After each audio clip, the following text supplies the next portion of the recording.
नमस्ते विद्यार्थियों, आज हम उपसर्ग और प्रत्ययों के बारे में हम चर्चा करेंगे।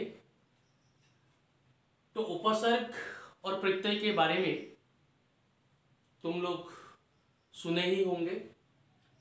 तो उपसर्ग, ये उपसर्ग है और ये प्रत्यय है। उपसर्ग का मतलब क्या है, उपसर्ग का मतलब क्या है और प्रत्यय का मतलब क्या है। इसमें मैंने लिख दिया है उप और सर्ग से उपसर्ग बना है। उप और सर्ग से उपसर्ग बना है। उप का मतलब है समीप या पास होना और सर्ग का मतलब है सृष्टि करना, यानी कि किसी भी शब्दांश किसी भी शब्द के आगे जुड़कर जो नए शब्द का सृष्टि करता है उसे उपसर्ग कहते हैं। यानी कि हम उपसर्ग के बारे में यदि संज्ञा दे या डेफिनेशन दे तो हम इसी तरह दे सकते हैं कि जो शब्दांश किसी भी शब्द के आगे जुड़कर एक नया अर्थ प्रदान करता है तो उसे उपसर्ग कहते हैं। जो शब्दांश किसी भी सार्थक शब्द के आगे जुड़कर एक नया अर्थ प्रदान करता है तो उसे उपसर्ग कहते हैं। हम डेफिनेशन इसी तरह दे सकते हैं। जो शब्दांश किसी भी शब्द के आगे जुड़कर एक नया अर्थ प्रदान करता है तो उसे उपसर्ग कहते हैं। शब्दांश मतलब जो खुद ही अपने आप स्वतंत्र नहीं है, वह किसी भी सार्थक शब्द के आगे जुड़ता है। ऐसे तो उपसर्ग का जो उपसर्ग होता है, उपसर्ग का अपना कोई स्वतंत्र सत्ता नहीं होता, स्वतंत्र अर्थ नहीं होता। वह किसी भी शब्द के आगे जुड़कर नया अर्थ प्रदान करता है। तो ये जो उपसर्ग है, उपसर्ग जब किसी भी शब्द के साथ जुड़ता है तो तीन प्रकार उसका लक्षण दिखाता है। एक है तीव्रता, दूसरा है विपरीत अर्थ और तीसरा है विशेषता। कभी तीव्रता ला देता है, कभी विपरीत अर्थ प्रदान करता है और कभी विशेषता ला देता है। जैसे ये भ्रमण सार्थक शब्द है। भ्रमण के आगे पोरी जब जुड़ता है तो परिभ्रमण होता है। भ्रमण मतलब घूमना, लेकिन परिभ्रमण वह भी घूमना है, वह भी चारों ओर घूमना ही है, लेकिन उसमें तीव्रता ला दिया है परी ने। परी उपसर्ग ने भ्रमण के साथ जोड़कर परिभ्रमण कर दिया, यानी कि भ्रमण में तीव्रता ला दिया है। ठीक उसी तरह कभी कभी वह विपरीत अर्थ भी प्रदान करता है। किसी भी शब्द के आगे जोड़कर वह क्या करता है, विपरीत अर्थ भी प्रदान करता है। जैसे मान के आगे उपसर्ग यदि हम लगा देते हैं तो अपमान हो जाता है। मतलब अपमान, मान मतलब सम्मान, तो मान के विपरीत है अपमान, तो एक ऑपोजिट, एक विपरीत अर्थ प्रदान किया है। मान के आगे अप लगकर क्या हुआ, अपमान हुआ। ठीक उसी तरह विशेषता भी कभी कभी ला देता है। जैसे परि योग पूर्ण, ये पूर्ण मूल शब्द है और ये परि उपसर्ग है। तो क्या हुआ, परि योग पूर्ण बराबर परिपूर्ण, यानी परिपूर्णता, यानी कि विशेषता ला दिया है। ऐसे तो पूर्ण ही होता है सब, लेकिन इसमें क्या कहा, परि योग जो होकर परिपूर्ण हो गया है। इसमें विशेषता ला दिया है, इसमें विपरीत अर्थ प्रदान किया है और इसमें तीव्रता ला दिया है। तो उपसर्ग प्रधानतः कभी तीव्रता, कभी विपरीत अर्थ और कभी विशेषता ला देता है, तो उसे उपसर्ग कहते हैं। जो शब्दांश किसी भी शब्द के आगे जुड़कर, शब्दांश शब्द नहीं है, शब्दांश किसी भी शब्द के आगे जुड़कर उसका अर्थ में परिवर्तन करता है तो उसे उपसर्ग कहते हैं। इसमें पूर्ण के साथ पड़ी योग होकर परिपूर्ण हुआ, इसमें मान के साथ अप योग होकर अपमान हुआ, भ्रमण के साथ परि मतलब जुड़कर क्या हुआ, परिभ्रमण हुआ। तो उपसर्ग कितने हैं? उपसर्ग तीन है। कैसे तो उपसर्ग हम 4 भी कह सकते हैं, लेकिन हम इसी तरह उपसर्ग को भाग कर सकते हैं। संस्कृत के उपसर्ग, हिंदी के उपसर्ग और विदेशी उपसर्ग।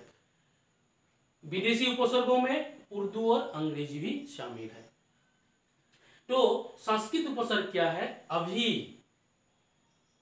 अभी, कु, अप, अव, ये सब संस्कृत उपसर्ग। उपसर्ग तो बहुत है, संस्कृत के उपसर्ग बहुत है। मैंने उदाहरण स्वरूप इसमें दिखाया है। अभी योगमान अभिमान, अभियोग करण अभिकरण, अभियोग धान अभिधान।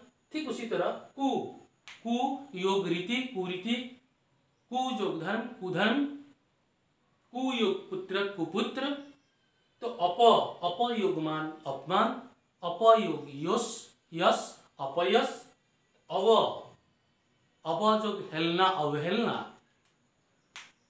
अवयोग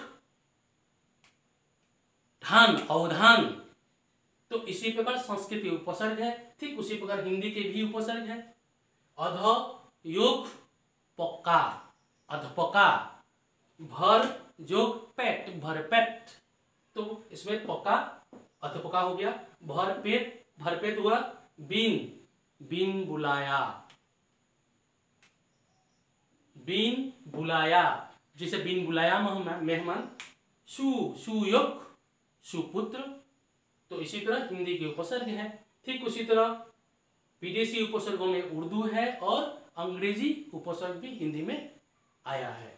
जैसे इसमें बद और खुश, ये उर्द के उपसर्ग है। उर्दू के उपसर्ग है बद बदसूरत बदकिस्मत, खुश खुश नसीब।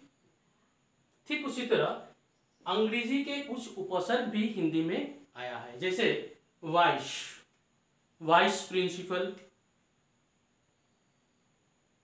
Vice chairman, sub division, sub contract, sub contractor, sub assistant director. ठीक इसी तरह असिस्टेंट भी है। तो इसी तरह हम उपसर्ग को विभाजन कर सकते हैं। तो साधारणतः उपसर्ग हमें यह जानना है कि उपसर्ग जो शब्दांश किसी भी शब्द के आगे जोड़कर मूल अर्थ का परिवर्तन कर देता है, पहले शब्द का जो अर्थ है उसका परिवर्तन ला देता है, तो उसे उपसर्ग कहते हैं। दूसरी ओर प्रत्यय, प्रत्यय भी उपसर्ग की तरह है, लेकिन प्रत्यय क्या है? जिस तरह उपसर्ग किसी भी शब्द के पहले जोड़ता है, तो प्रत्यय किसी भी शब्द के पीछे जोड़ता है।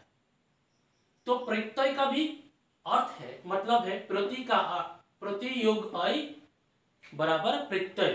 प्रति का अर्थ है साथ या बाद में, अय का मतलब है चलने या लगने वाला, मतलब बाद में चलने वाला, बाद में लगने वाला। बाद में लगना, किसी भी शब्द के बाद में लगने वाला जो शब्दांश है उसे प्रत्यय कहते हैं। यानी कि हम इसी तरह डेफिनेशन दे सकते हैं, जो शब्दांश किसी भी शब्द के पीछे जोड़कर अर्थ में परिवर्तन ला देता है उसे प्रत्यय कहते हैं। तो प्रत्यय कितने हैं हिंदी में? 2 है, कृत प्रत्यय और तद्धित प्रत्यय। कृत प्रत्यय किसे कहते हैं? जब किसी भी शब्दांश यानी किसी भी प्रत्यय क्रिया और धातु के पीछे लगता है, क्रिया और धातु के पीछे जो प्रत्यय लगता है उसे कृत प्रत्यय कहते हैं। और संज्ञा सर्वनाम और विशेषण के पीछे, विशेषण पद के, विशेषण शब्द के पीछे जो लगता है उसे तद्धित प्रत्यय कहा जाता है। तो तुम लोगों को यह ध्यान रखना है कि कृत प्रत्यय क्या है? क्रिया और धातु के पीछे लगता है, और तद्धित प्रत्यय में संज्ञा सर्वनाम और विशेषण के बाद, विशेषण के पीछे जुड़ता है। जैसे क्रिया और धातु के, क्रिया क्या है? लिखना क्रिया है, क्रिया के साथ वाला लगा तो लिखने वाला, लिखना जो वाला लिखने वाला, ये लिखना क्रिया है, वाला प्रत्यय है। ठीक उसी तरह होना, खाना, जाना, पढ़ना, लिखना, ये सब क्रिया है। होना योग हार, इसमें क्या हुआ? होनहार, होनहार हुआ। ठीक उसी तरह धातु, ये धातु है पर धातु, खा धातु, जा धातु, लिख धातु। क्रियाओं के मूल को धातु कहते हैं, ये तो जानते ही हो। तो क्रियाओं के मूल को धातु कहते हैं। पर धातु है, पढ़ना क्रिया है। तो मील, मील धातु, मील योग आप, मिलाप, यह आप प्रत्यय है और मील धातु है। पर धातु है, आई प्रत्यय है। तो प्रत्यय के साथ, धातु के साथ प्रत्यय आया, धातु के साथ प्रत्यय आया, क्रिया के साथ प्रत्यय, क्रिया के साथ प्रत्यय। तो पढ़ योग आई, पढ़ाई। ठीक उसी तरह संज्ञा, सर्वनाम और विशेषण में जो प्रत्यय लगता है उसे तद्धित प्रत्यय कहते हैं। तो तद्धित प्रत्यय किस तरह? साप योग इन, ये साप और मामा संज्ञा है, संज्ञा शब्द है। तो साप योग इन, सापिन। मामा जोग एरा, ममेरा। तो भला और चतुर जो है, भला और चतुर विशेषण है, भला और चतुर विशेषण है। भला योग आई, सर्वनाम के साथ, सर्वनाम के साथ। भला योग आई, भलाई। चतुर योग आई, चतुराई। तो इसमें विशेषण के साथ लगा है।